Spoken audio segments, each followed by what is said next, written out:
இந்த பொருளை பாருங்கள், என்னன்னு தெரியுதா? இதுதாங்க சங்கு. கடலுக்கு அடியிலிருந்து எடுக்கிறாங்க இல்லைங்களா, அதுதான். நாம் வந்து கடல் உள்ளெல்லாம் போய் இதெல்லாம் பார்க்க முடியாது.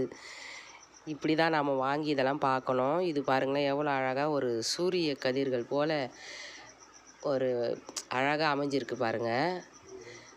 இதெல்லாம் வந்து காண கிடைக்க அரிது அப்படின்னு சொல்லுவாங்க பார்த்தீங்களா, அந்த மாதிரி பொருள் இதெல்லாம். பார்க்கவே ரொம்ப அழகாக இருக்குது பாருங்களேன். அந்த காலத்தில் குழந்தைங்களுக்கெல்லாம் வந்து இந்த மருந்து, பால் இதெல்லாம் வந்து இந்த மாதிரி சங்கில் தான் ஊற்றுவாங்க. இப்போ நம்ம எங்கே இதெல்லாம் யூஸ் பண்ணுறோம்? இதில் ஊற்றி கொடுத்தா அதில் வந்து ஒரு எனர்ஜி கிடைக்கும் அப்படின்னு சொல்லுவாங்க. அது ஒரு சத்து அப்படின்னு சொல்லுவாங்க, நல்லதுன்னு சொல்லுவாங்க. இப்போ நாம் அதெல்லாம் வந்து ஒரு பைத்தியக்காரத்தனம் அப்படின்னு சொல்லுவோம். நம்ம